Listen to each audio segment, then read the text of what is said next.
नमस्कार. आज आपण मुलंच काय मोठेसुद्धा 2 मिनिटात फस्त करतील अशी मस्त चमचमीत चटपटीत अशी रेसिपी बनवतो आहे. तर सगळ्यात आधी ते मी 3 मध्यम आकाराचे बटाटे शिजवून घेतले, थंड केल्यानंतर सोलून घेतले आणि यानंतर आता हे किसून घ्यायचे. इथे बटाटे आपल्याला किसूनच घ्यायचे म्हणजे त्याचे तुकडे राहणार नाहीत. तर इथे मी आता 3ही बटाटे किसून घेतलेत. बटाटे किसून घेतलेत, आता हे बाजूला ठेवूया. यानंतर इथे आता मी 5 ब्रेडच्या स्लाइस घेतल्यात. इथे मी व्हाईट ब्रेड घेतला आहे, तुम्ही ब्राऊन ब्रेड घेतला तरी चालेल. आता या ब्रेडच्या कडा काढून घ्यायच्या आहेत. या ज्या आपण कडा काढणार आहोत त्या आपण ब्रेड क्रम्ससाठी वापरणार आहोत, जे या रेसिपीमध्येच आपण पुढे वापरणार आहोत. तर यामध्ये काहीही आपलं वेस्ट जाणार नाही आहे. सगळ्या ब्रेडच्या अशा कडा मी काढून घेते.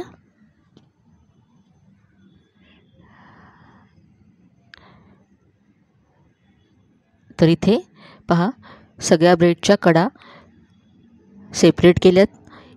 आता यापासून आपण ब्रेड क्रम्स बनवणार आहोत आणि जे ब्रेड आहेत ते सुद्धा आपण मिक्सरला फिरवून घेणार आहोत. तर इथे पाहू शकता, ज्या कडा होता ब्रेडच्या त्याचे मी ब्रेड क्रम्स बनवलेत आणि जे ब्रेड होते ते सुद्धा मिक्सरला असे फिरवून घेतलेत. ब्रेड क्रम्स आपण बाजूला ठेवून देऊया. आता जो आपण बटाटा किसून घेतला होता त्यामध्ये जो ब्रेडचा चुरा आहे तो घालायचा आहे.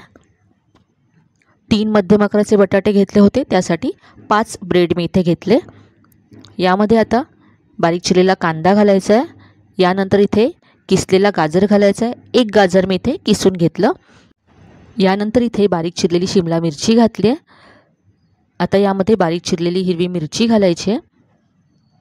यामध्ये तुम्ही स्वीट कॉर्न घालू शकता, वाफवलेला मटार घालू शकता. इथे मी फक्त कांदा, गाजर आणि शिमला मिरची इतक्याच भाज्या वापरल्यात. आता हे सगळं आपण छान एकजीव करून घेऊया.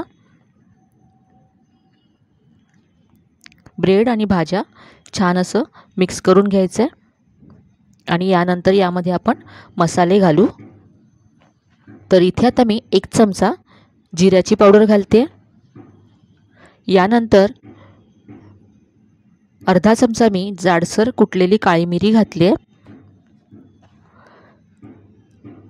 1 चमचा रेड चिली फ्लेक्स घालायचे आहेत. रेड चिली फ्लेक्स नसतील तर तुम्ही इथे लाल तिखटसुद्धा घालू शकता चवीप्रमाणे. यानंतर इथे अर्धा चमचा मी आमचूर पावडर घातली आहे. आमचूर पावडरऐवजी तुम्ही चाट मसालासुद्धा घालू शकता आणि आमचूर पावडर किंवा चाट मसाला दोन्हीही नसेल तर तुम्ही इथे 1 चमचा लिंबाचा रस घातला तरी चालेल. यानंतर इथे मी चवीप्रमाणे मीठ घातलं आणि भरपूर बारीक चिरलेली कोथिंबीर घालायची आहे यामध्ये. आणि आता हे सगळं छान असं एकजीव करून घ्यायचं आहे. यामध्ये तुम्ही तुमच्या आवडीचे मसाले घालून हे तयार करू शकता. आज यापासून आपण ब्रेड रोल्स बनवतो आहे. तुम्हाला जर शेजवान ब्रेड रोल्स बनवायचे असतील तर तुम्ही यामध्ये 1 चमचा शेजवान चटणी घाला, तर तुमचे शेजवान ब्रेड रोल्स तयार होतील. तुम्हाला जर नूडल्सच्या फ्लेवरचे आवडत असतील तर तुम्ही यामध्ये मॅजिक मसाला घालू शकता किंवा नूडल्सबरोबर जो मसाला मिळतो तो घालू शकता.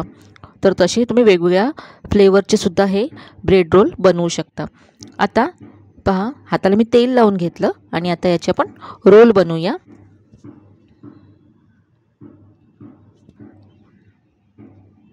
यामध्ये तुम्ही चीजसुद्धा भरू शकता.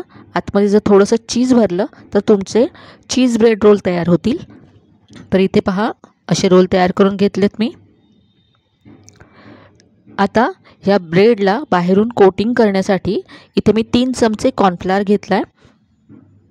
यामध्ये पाणी घालायचं आहे आणि अगदी पातळ अशी याची स्लरी बनवून घ्यायची आहे.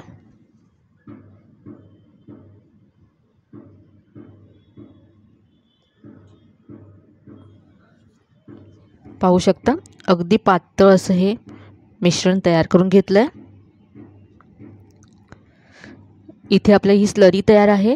हे जे आपण ब्रेड क्रम्स सुरुवातीला बनवून ठेवले होते ते घेतलेत आणि हे रोलसुद्धा तयार आहेत. आता आपण या रोल्सला ब्रेड क्रम्सचं कोटिंग करून घेऊया. तर सुरुवातीला जी स्लरी आहे त्यामध्ये हे बुडवायचं आहे. यानंतर आता ब्रेड क्रम्समध्ये हे घालायचं आहे आणि याला असं हलक्या हाताने ब्रेड क्रम्स लावून घ्यायचे आहेत. हातावरती एकदा असं रोल करायचं आहे, म्हणजे ब्रेड क्रम्स व्यवस्थित असे चिकटतील आणि तेलामध्ये निघणार नाहीत. नाहीतर काय होतं की तेलामध्ये ब्रेड क्रम्स निघून येतात आणि तेल खराब होतं. तर असं व्यवस्थित फिरवून घेतलं, एकदा रोल करून घेतलं की अगदी ते व्यवस्थित चिकटतात आणि अजिबात आपलं तेल खराब होणार नाही. आणखी एक इथे पहा मी करून घेते. खूपच सोपी अशी कृती आहे या रेसिपीची, पण चवीला खूपच मस्त लागतात हे. आणि मुलांची तर अगदी फेवरेट अशी रेसिपी आहे. तर इथे पहा असे मी तयार करून घेते सगळे. इथे आता सगळे ब्रेड रोल मी असे ब्रेड क्रम्समध्ये घोळवून घेतलेत. आता हे असेच आपल्याला 5 ते 10 मिनटं बाजूला ठेवून द्यायचेत. तुम्ही फ्रीजमध्ये सुद्धा 5 मिनटं ठेवू शकता सेट होण्यासाठी. यामुळे याचं वरचं जे कवर आहे ते ड्राय होईल आणि आपले जे ब्रेड रोल्स आहेत ते आणखी कुरकुरीत होतील, एक्स्ट्रा क्रिस्पी होतील. तर हे असेच मी 10 मिनटं बाजूला ठेवून देते. तर इथे साधारण 10 मिनटं झालेत. आता आपण हे ब्रेड रोल्स फ्राय करून घेऊया. तुम्ही हे ब्रेड रोल्स असेच स्टोअर करून सुद्धा ठेवू शकता, पण इथे आपण सगळ्या भाज्या कच्च्या घातल्यात. तुम्हाला जर स्टोअर करून ठेवायचे असतील तर भाज्या थोड्याशा तेलावर परतून मग यामध्ये घाला आणि मग तुम्ही असे हे ब्रेड रोल्स एअरटाईट कंटेनरमध्ये फ्रीझरमध्ये 5 ते 6 दिवस व्यवस्थित असे स्टोअर करून ठेवू शकता आणि जेव्हा हवं तेव्हा तुम्ही बाहेर काढून फ्राय करू शकता. आता हे आपण फ्राय करून घेऊया. इथे मी तेल व्यवस्थित असं गरम करून घेतलं आहे. इथे आपल्याला मीडियम टू हाय फ्लेमवरती हे फ्राय करून घ्यायचे आहेत. याच्यामध्ये सगळं शिजवून घेतलेलं आहे आपण. फक्त बाहेरचं जे कोटिंग आहे ते आपल्याला क्रिस्पी करून घ्यायचं आहे. म्हणून हे थोडंसं हाय फ्लेमवरती असं छान गोल्डन ब्राऊन होईपर्यंत क्रिस्पी करून घ्यायचं आहे. तर पाहू शकता मस्त असा रंग आला या ब्रेड रोल्सला आणि अगदी क्रिस्पी झालेत. तर इथे आणखी मी फ्राय करून घेते. फ्राय करण्यासाठी सुद्धा जास्त वेळ लागत नाही हे, कारण हे अगदी त्यातलं सगळं जे स्टफिंग आहे ते शिजलेलंच आहे. भाज्या आपण कच्च्यासुद्धा ह्या खातो, त्यामुळे यामध्ये शिजायचं असं काहीच नाही आहे आतपर्यंत.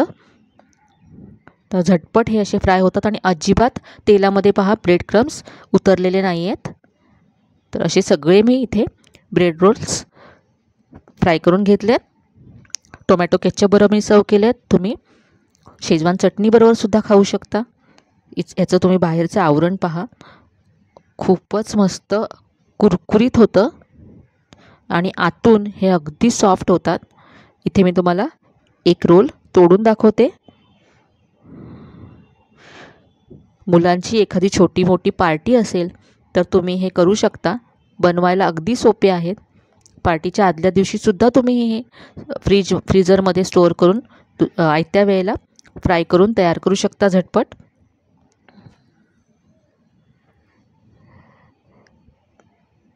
सध्या मुलांच्या सुट्ट्या सुरू होत आहेत, तर अशा चटपटीत रेसिपी आपल्याला हव्याच असतात.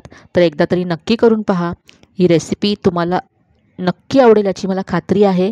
रेसिपी कशी वाटली कमेंटमध्ये कळवायला विसरू नका. रेसिपी जर आवडली असेल तर व्हिडिओला लाईक करा, शेअर करा. चॅनलवर नवीन असाल तर चॅनलला सबस्क्राईब करायला विसरू नका. चला तर मग पुन्हा भेटूया अशा छान छान आणि नवीन नवीन रेसिपीसह. तोपर्यंत धन्यवाद.